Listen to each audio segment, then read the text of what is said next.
um, one of the analytic guys was like, "Hey, with the arsenal that you have right now, we really think that developing a two seam would be really good for you."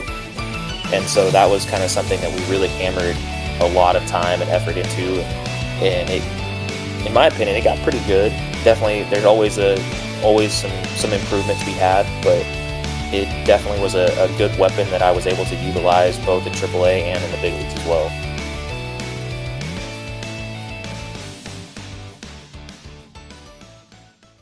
All right, guys, to the show baseball podcast.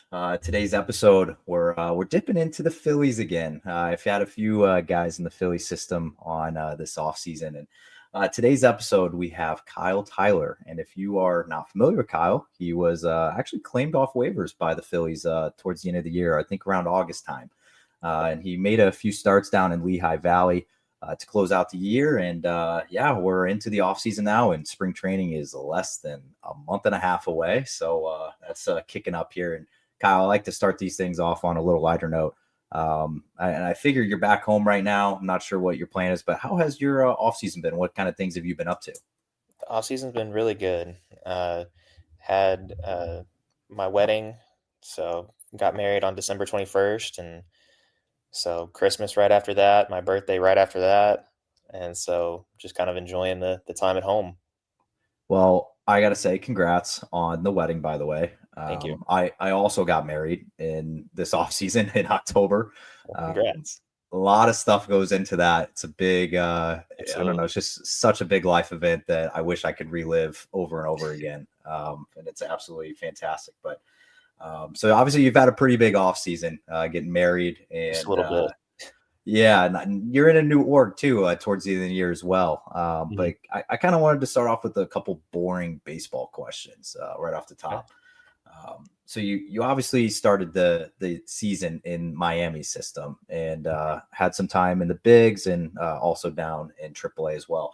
Can you kind of like talk me through a little bit of your time, I guess, just starting the year in Miami's org, and obviously getting up to the bigs and making those starts this year? So technically started the year in Double A with Miami. Uh, I think I threw in like an exhibition game kind of before the technical start of the season, and then had two games of the Double A season, and then they were like, "Hey, yeah, you're going to Triple A." I was like, "Oh, cool." uh, and then spent, I want to say it was about 2 weeks or so in AAA, and then got the first call up and was in the bullpen for I think 2 or 3 games before I finally got in, which not terrible. Enjoy the view, enjoy the different stadiums, kind of rack in the paychecks, the service time mostly. Oh yeah. But yeah, finally got that first outing out of the way, kind of to what I kind of consider is the true start to 2024, and kind of from there it just kind of started rolling. So what was that like once you knew that obviously you had been up to the bigs previous seasons, but what was that like, I guess, getting up to the bigs with Miami this year, and getting back after some time off, and I guess that they had that trust in you to go out on the mound and start games for them. Definitely was a really good feeling. Felt more of a relief to kind of be back in the big leagues again. It's definitely not something you ever truly miss. Just kind of all the fans, and just kind of the big stadium around you. There's always that thing that always want to come back to. So it felt good to finally be back, and just kind of felt good that a team wanted me enough and trusted me, and like you said, trusted me enough to kind of to have the start and to kind of get the game going. And you had kind of mentioned this too before we started recording, but you've now been in quite a few different organizations over Mhm. the years. So I feel like you've kind of seen a lot of different coaching styles, a lot of different pitching developments, and just been around a lot of minds in the game, and just different ways that organizations go about things. And for you this year, obviously, like starting with Miami.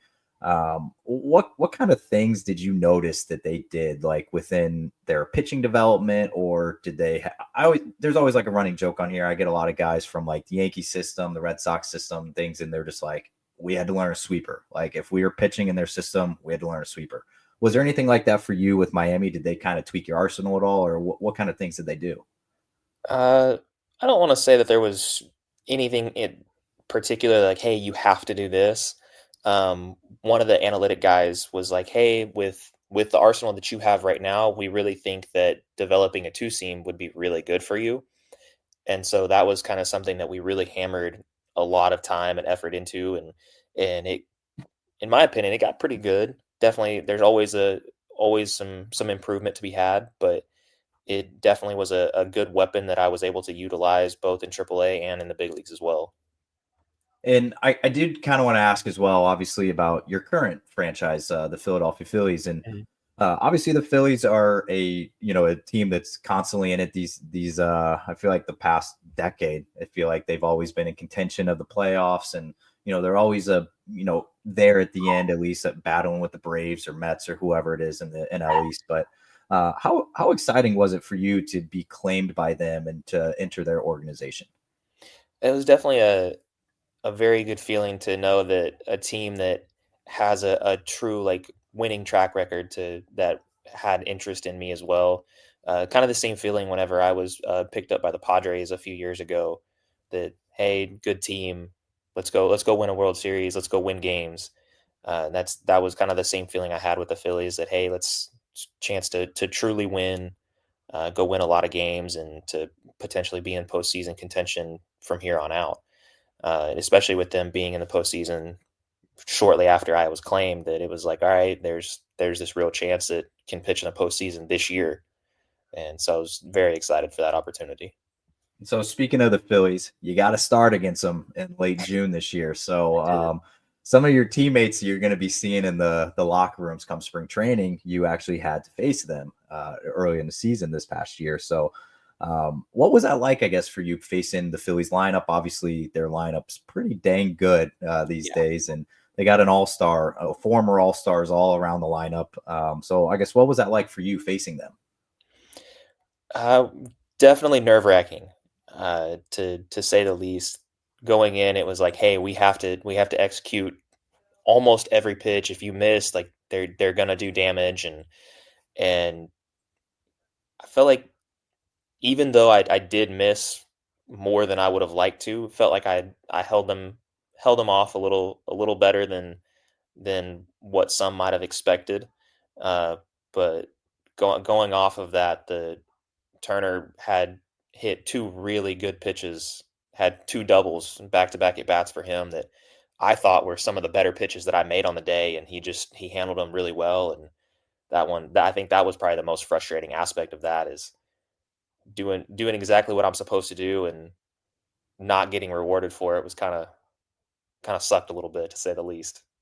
Yeah, I feel like it's always funny too because I've watched quite a few minor league games over the past couple seasons and just being around even like AAA teams and I saw Norfolk come to town the past couple of years and their stacked lineup and obviously you have the Holidays, the Kierstads, the Kobe Mayos, guys like that, and you got all these top prospects coming around. And it's like those guys hit balls that they probably shouldn't be hitting, and I can only imagine facing a lineup of Turner, Harper, Schwarber, guys like that. And it's probably just that on steroids. Like, and I did want to ask too, in regards to the pitching staff that now you're part of, probably one of the top pitching starting rotations in all of baseball, especially with Aaron Nola and Wheeler at the top of it.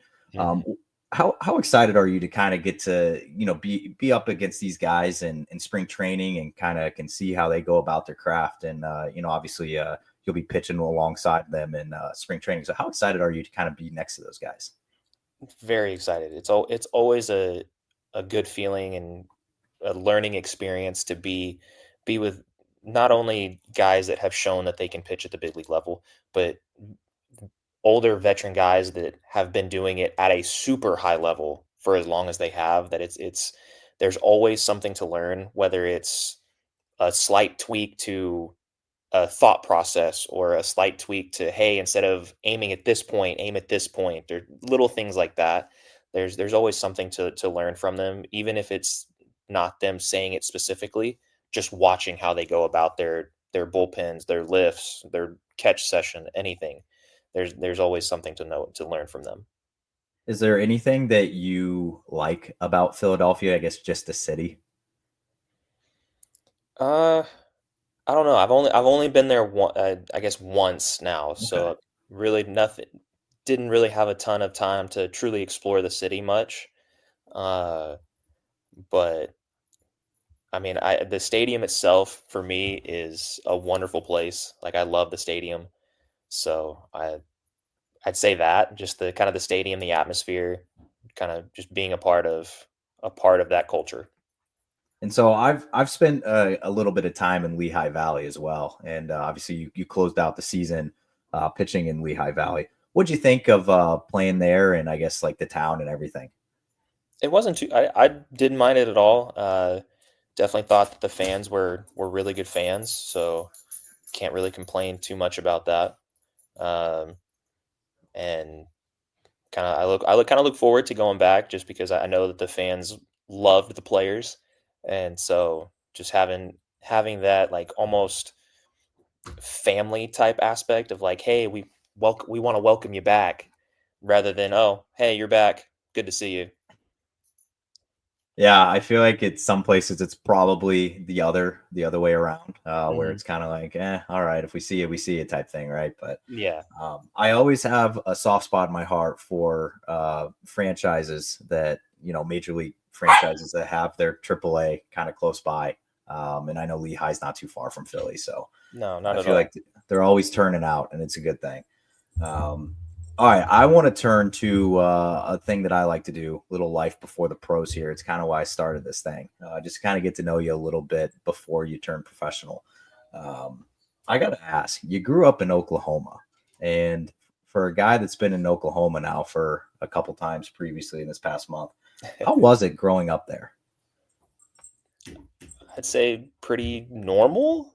I mean, not sure, not really sure how to kind of differentiate that from growing up anywhere else. But I feel like it was good. Nothing too crazy, nothing too good, too bad. Uh, Summers were definitely hot, winter is definitely cold.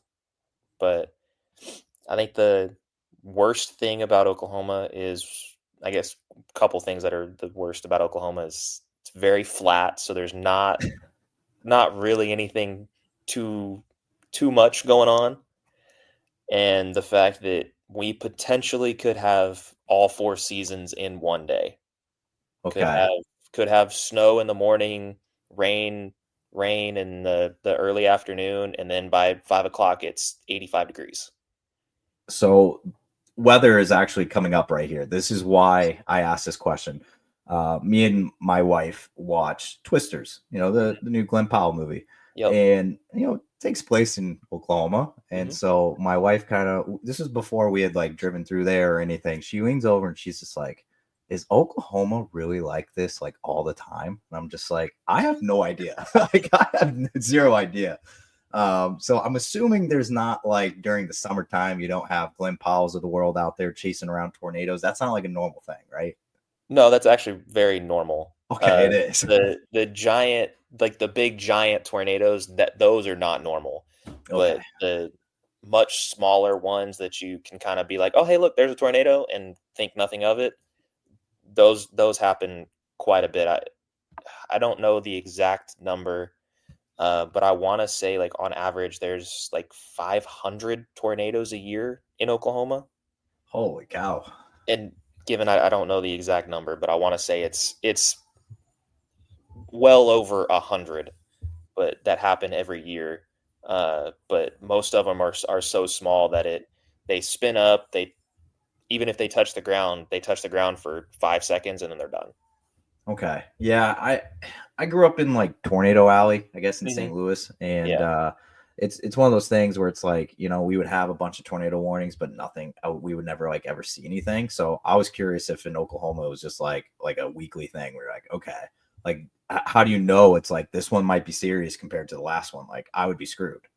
Uh, it's the weather people are pretty good about, hey, this one, be prepared for this one.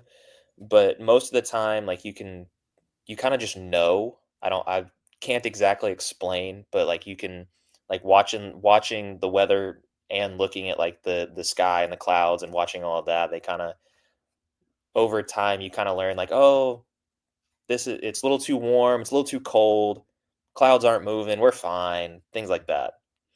Okay. Well, I got another Oklahoma question here, but Okay. it's more on the baseball field now. All right. I feel like Oklahoma's a little slept on for the baseball scene. I feel like I hear so much about Florida, about Georgia, Texas, California, even New Jersey these days, like players coming from there. But I have had quite a few guys on from the state of Oklahoma this offseason. That even went to OK State, OU. Like, Mhm. I'm starting to realize that there's, it's kind of slept on for baseball wise. So on the field in high school growing up, what was it like, the competition?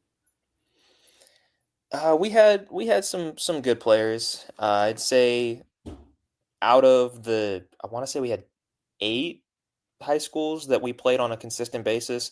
I'd say there were 2 to 3 on every team, that went to either a larger JUCO or a Division 2, Division 1 school and kind of played.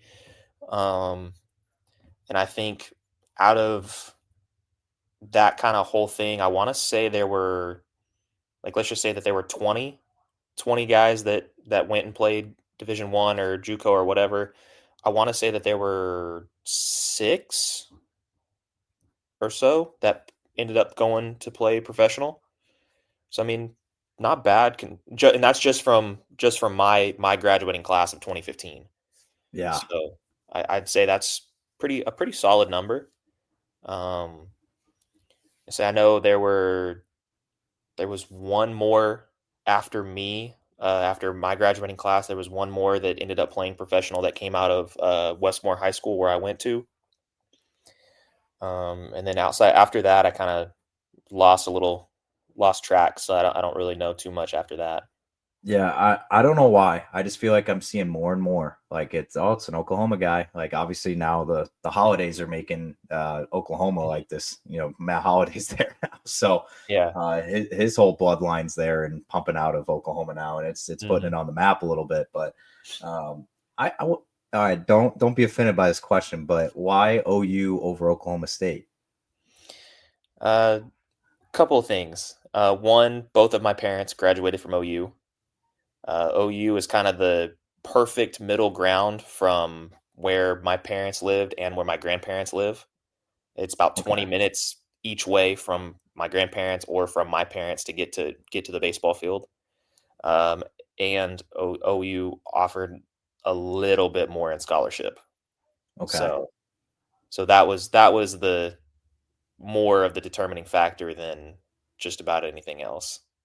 I mean, I know that at the time they were Big 12, but I'm an SEC. I went to Mizzou, so like SEC, I guess.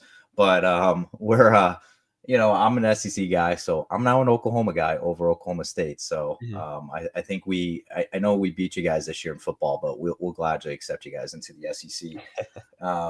So obviously your time at OU, you were surrounded by a few guys that I've got to watch a little bit over the year. Some guys with the, Cade Cavalli, Jake Mhm. Irvin, and even another guy I'm going to ask you about later. But what was it kind of like having some guys like that on the roster there at OU and kind of helping you, I guess give you a little extra competition going through college? I think it was great. Jake Irvin, obviously being, I don't even know what he is with the Nationals, but being one of their top starters with the Nationals right now, like having him there, he was more or less our guy, especially for our class. Like he was the guy, and to have him to kind of look up to was really good because he obviously gave a great person to have competition with, to be like, hey, this is the type of guy that I need to be if I want to be like this starting pitcher here, or this pitcher at any time. Like he's kind of someone who I kind of need to replicate, kind of the way that he pitches, the attitude that he has, kind of things like that. But no, in it was always good to have that competition there to know that yeah, you might be good here, but you're not going to be the best, so you have to work harder to kind of get to that next level. So I've in regards to pitching as well, and obviously pitching in the Big 12 is no easy task with the amount of hitters that come out of there every year in the draft. But I've heard from a few, scouts around like minor league baseball that have kind of said, you know, guys that get drafted, college guys getting drafted to the pros. It's interesting to me that they used to have like a bar that was like if you have a pitcher and they pitch in the SEC, Big 12, ACC, whatever it is, Mhm. they put that at like the high A level. It's like you're pretty much like facing high A or low A or whatever it is, right? Mhm. So what was your experience like pitching in the Big 12, and how do you think that prepped you for professional ball? I think it was a really great comparison. Uh, I will say that going from college to rookie ball, I would say it was kind of a step down, if not a few steps down, just because the guys that we were facing, that if you missed middle, there's a good chance that you're not getting that ball back.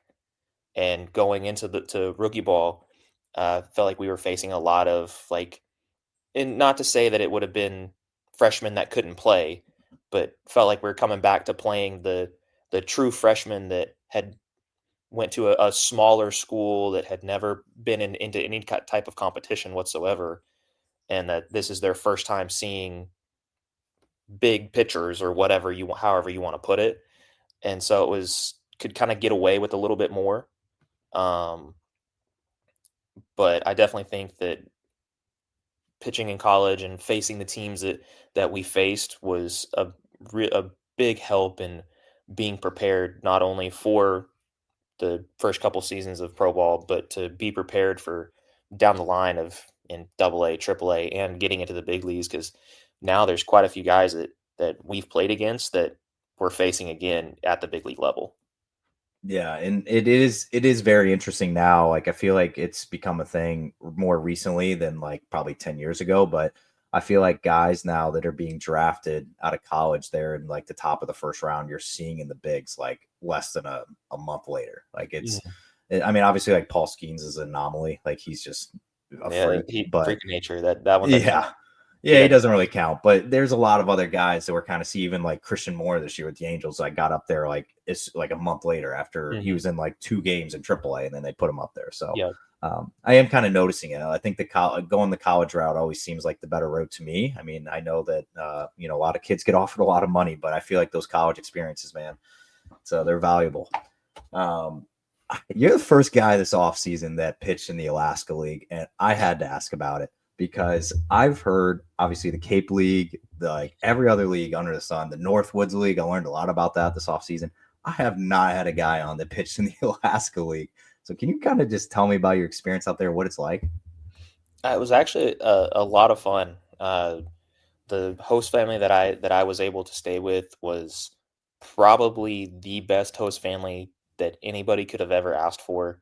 There ended up being four of us with that family, but they would cook us breakfast and lunch every single day. They would stay up and cook us dinner every single night.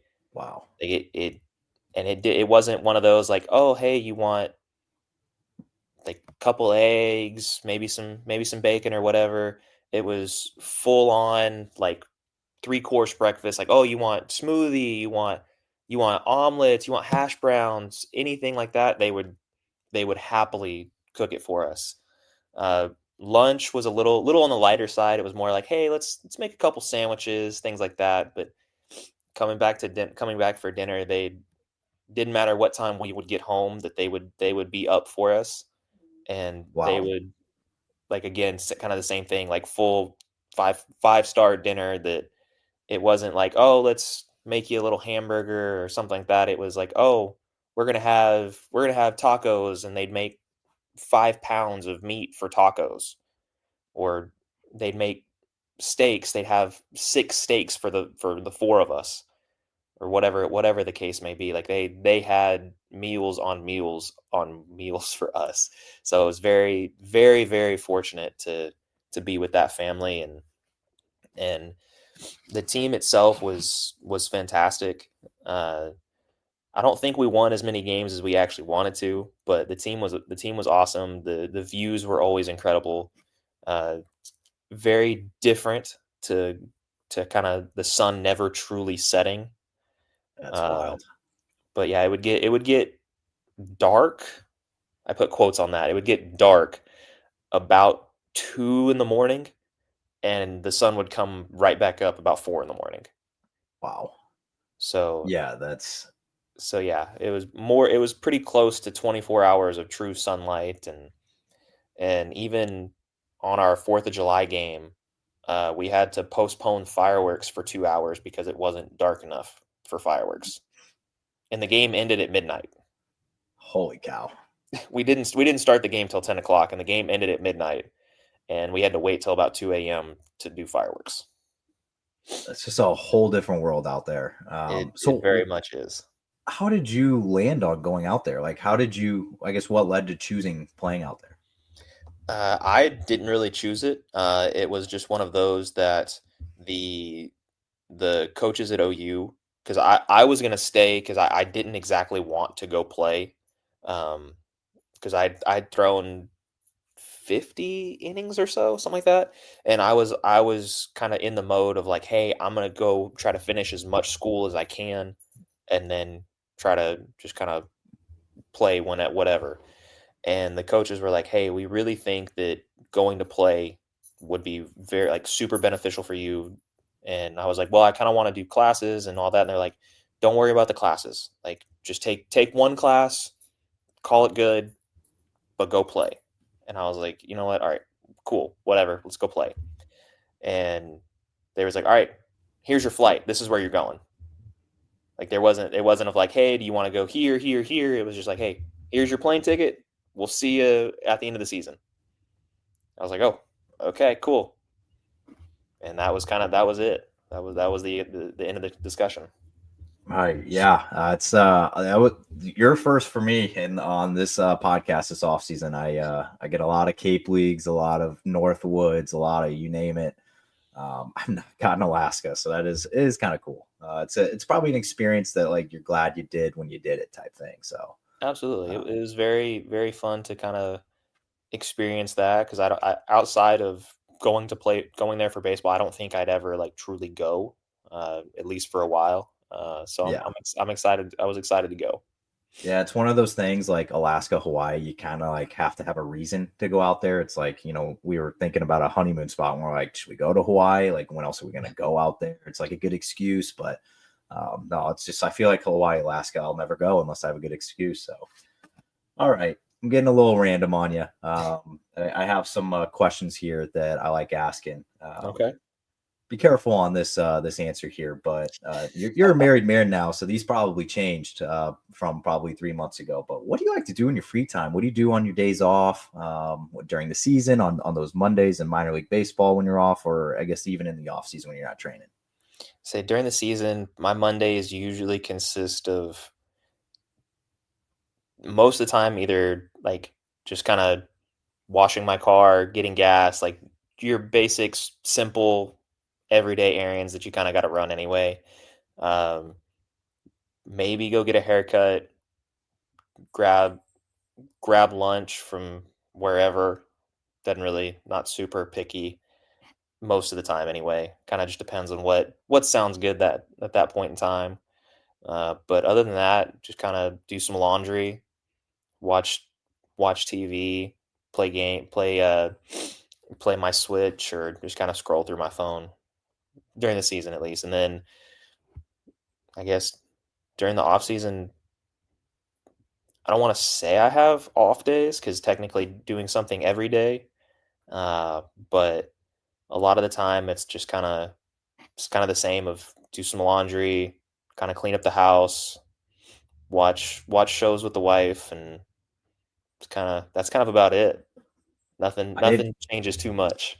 I didn't hear something that I've heard every single time I've asked this question, especially from a pitcher. I didn't hear golf. So you're not a golf No, guy. not Okay. at all. You're a Golf, rarity. yeah, golf and I do not get along. Uh, I grew up batting left-handed while Okay. being a right-handed pitcher. So I golfed when I was very young, like 5 to 7. My dad let me play golf. And then when baseball got serious about 7 or 8, he was like, all right, you can either play golf or you can play baseball. You can't do both. And so I chose baseball. And it got to the point that if I did try and go back and play golf in any form, most places didn't have left-handed clubs, so I would Okay. be forced to play right-handed, and I was felt super awkward and stiff and just not comfortable. But I could hit the ball semi-straight. The few times I was able to play left-handed, it was either straight left or straight right. There was no in between. So I just choose not to play now. It's fair. I mean, it's a rarity. I will say that. I feel like every single pitcher I've ever come across, there's like, yeah, we're golfing. It's all we're doing. Spring training, golfing all the time. Like during the season Yeah. on the Mondays, golfing. Like it's you're definitely in the minority on that one. Yeah, trust me, I understand. I get a lot of questions from guys like, "Hey, let's go golf." I was like, "Nah, I'm good. I don't want to golf." And All right. one of them being that I don't really know how to play that well, and the other one is we already spend 6 to 10 hours a day outside in 100-degree heat. Why would we want to do it on the off day if we have the choice? I feel So you. that's another reason why I don't want to go golfing is just because we're already outside in the sun too much. I say too much for a while, Yeah. and we don't really have a choice. Whereas when we have a choice on the off day, why would I want to do it? I So, agree. I don't think you're wrong at all. I'm not a very good golfer either. So, but I go out and try it. It's just not a good. It's not good all around. But yeah, I get you, frustrated very easily, so I just yeah, rather not put myself in that spot. yeah, same. All right. So my next question here: if you weren't playing professional baseball, what would you be doing? It's a very good question. I don't truly know, but I do know once baseball is done now, I'm gonna be trying to go into like PT or something like that. Okay, I saw. I don't know if this was you majored in planned programming. What is Yeah. that? So at the University of Oklahoma, uh, for the degree that I had initially, my freshman year was pre-dental, and for pre-dental, you have to take, I want to say it's Chem 1, Chem 2, and then two different biology classes. Well, if you take those classes, you have to have a minor in chem Mm, and or biology and have to take the full chem 1, chem 2, mm, uh, micro or organic, inorganic, all of that. And same thing with biology, you have to take like the whole 4 or 5 course thing for biology. Well, to I only needed to take 2 of them. And so the our academic advisor was like, "Well, since you only need 2 of them, if you there we have this option, it's called planned programs that you it allows you to pick and choose the classes that you need to take so you don't have to take the full thing." And I was like, "Okay, well how do I apply for that?" And they're like, "Well, you have to write this one-page essay explaining why you should be accepted, why it works for you, why you need this." And so obviously play baseball, don't have the time to take these other classes. It'll be a much easier way for me to graduate and still be eligible to play and represent the university at the top level. Here it is. And I got accepted. And so it allowed me to pick and choose the classes that I wanted, kind of when I wanted to take them. And so that is the okay. planned programs. Okay. Yeah, you said PT. I was just like, I don't know. Is planned programming a PT thing? I don't know, but no, that No, makes not sense. not not even a little bit. Okay. Not even a I little had to bit. ask. I saw it. I'm just like, I don't think I've seen that one before. So No, it's Yeah, yeah, I get it's a definitely something that not a lot of people are able to get. So I was very fortunate to be able to be accepted into that program. So it definitely allowed me to kind of be a little more fine with the courses I was able to take in college. It definitely helped. okay. I got a Mount Rushmore question here for you. So Okay. I'm not sure if you're a food guy or not, but I am, and I need to know your Mount Rushmore of chains, restaurant chains, and just your top four. They can be stand Oh, up or sit down.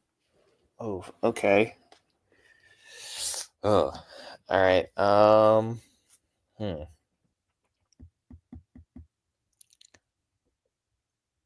I feel like I've kind of since it's the your normal go to for just about anything. I'm gonna have to say Chick-fil-A. It's been the most popular. Yeah, probably Chipotle because that's another immediate Been go to. it's been the second most popular. Oh, hmm.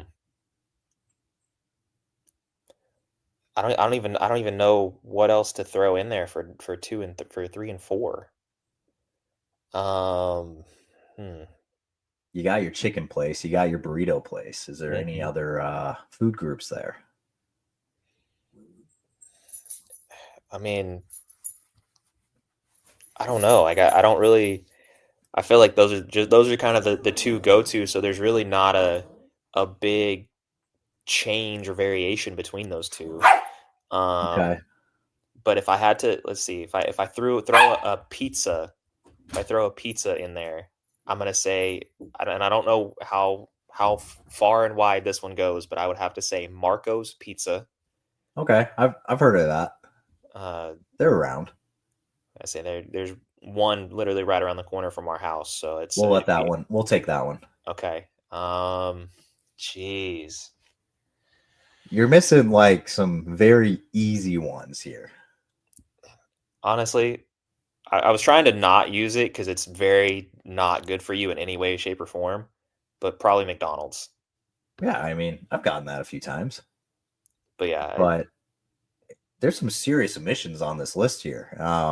My, I mean, just the popular ones I've gotten this offseason. Texas Roadhouse has been on everybody's. I don't. Um, We don't eat out a whole lot, so that's okay, not. that's fair. Yeah, so that's kind of. And another, my wife is a pescatarian, so she Okay, doesn't need a whole lot of red meat or really any at all. that's fair. So most of our places are a lot of seafood places. So That's fair. I know seafood's not for everybody, so it's kind of where I lean on that one. Okay. Yeah, I just lived in the Boston area for the last like 4 years, and seafood is near and dear to our heart, and that's what we ate literally all the time. So it's one of those things. But I will say, as long as you're not gluten free, like just going to Texas Roadhouse and eating those rolls with the cinnamon butter, man, I feel like we could make a whole meal out of those, which Oh, isn't very absolutely. healthy. I get Not at it, all. not healthy, but No. it's hard. It's hard, man. But All I will right. say one of our more favorite kind of cheat meals, if you will, is a seafood boil. Ooh, okay. Yeah.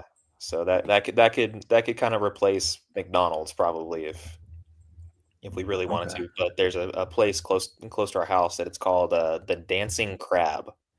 Okay. So but more just the generic term of seafood boil than kind of anything else.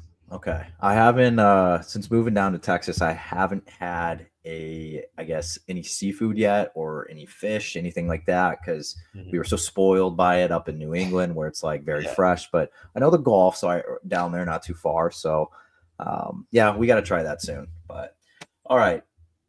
Moving on here. I need some of your just who are some of your favorite athletes growing up? They can be baseball or not baseball. So I say one of the bigger names in baseball that I watched growing up is mostly because of my dad. He was a huge Cubs fan. Would be Sammy Sosa. Like he was probably the main person that I watched and kind of paid attention to a little bit. Um, but I loved like kind of watching like Kerry Wood, kind of Greg Maddux, kind of those guys, kind of especially because of the Cubs. Um, but really, outside of that, there wasn't a whole lot. Uh, didn't really pay attention too much to sports, and even now, don't pay too much attention to sports. So, like, I know obviously some of the big names that are thrown around in the news and ESPN every day, but outside of that, kind of don't know a whole lot. Hey, I respect it, man. I'm starting to not, I guess, follow them as more and more other than baseball because I'm around it all the time. So Mhm. I respect it. All right, I got one last little segment here for you, and we'll let you slide. You're giving me a ton of your time. I appreciate that. I'm still workshopping a name for this last segment. My co-host I usually have on here, me and him got to get together on that. But I'm going to give you two options here, and you got to Okay. pick between the two, and then it's just off the top of your head. And if you're in the minority though on the answer, I might make you defend it on why you All chose right. that answer. Okay. But don't think too hard on this one. It's nothing too crazy. I got you. We're going to start off on something easy. Which would you prefer, sunflower seeds or bubble gum? Sunflower seeds. Pitching in day games or night games? Day games. All right. Why is that? Before the pitch calm, for me, I've always been able to see the signs better in day games because Okay. there are certain stadiums that the lighting on the catcher is a little wonky. So sometimes the two looks like a one, the one looks like a three sometimes, weirdly enough. So that's and the day game is you get done the sooner that you start the game, the sooner you can end the game. You have more free time Okay. to yourself. I don't hate that. I get a lot of night games. A lot of guys are like, no, I want the ball at night. I like sleeping in a little bit, blah, blah, blah, all that stuff. So I like that reasoning though. Let's see here. This one's a good one that I'm curious about. Okay. Let's go middle of the summer. But I guess you haven't really been in Florida, I guess. Well, yeah, you have. Yeah. Oklahoma Heat or Florida Heat? Ooh, Oklahoma.